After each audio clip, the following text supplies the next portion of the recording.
to be announcing sanctions on Russia tomorrow?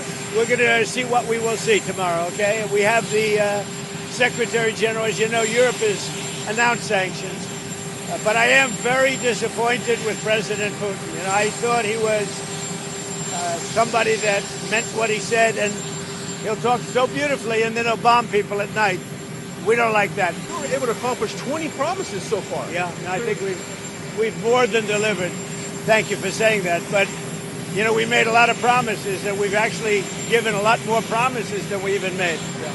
And you add on that a tremendous success with the strike that we had, getting rid of nuclear weapons in Iran. That was a big, big strike. And, you know, when the pilots came to my office, they were there, as you know, with some of the other people having to do with that strike.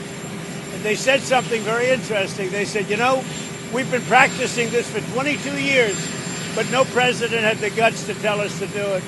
But this has been on our minds for many, many years, and we did it. And I would say from 0 to 10, with 10 being the best, that attack was a 15. What do you think about this new bill that's going to basically eliminate no capital gains tax on home sales to be able to free up the money? People who've owned a house for a long time can't afford to pay the capital gains. Yeah, well, we're looking at that, and it could be a very big positive. I don't think for you, because you make so much money, it doesn't matter. But I think it's going to be a great incentive for a lot of people that really need money. So between that and Jerome Powell stepping down, that could really boost home sales. Well, I think if Jerome Powell stepped down, it would be a great thing. I don't know that he's going to, but he should. Jerome Powell's been very bad for our country.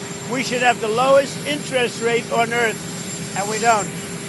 He just refuses to do it, and yet he's spending $2.5 billion rebuilding the Fed, the Federal Reserve building.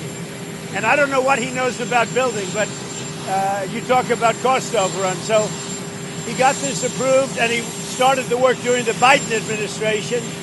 And he doesn't look like the kind of a guy, frankly, that wants to spend $2.5 billion. And it's very interesting because out of 71 economists, one person, me, and then one other person, I think from Wharton, got it right. And the others were all wrong in terms of the success of our country this quickly.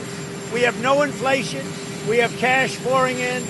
It was me and somebody else. And I can tell you, I don't need 5,000 people working for me behind the scenes like Jerome Powell to tell him what he should say once a month, because they got it wrong. The Fed got it wrong. I call him too late. He's always too late. Every point costs us $360 billion. Think of that. And we should be 3 points. That's almost $1 trillion.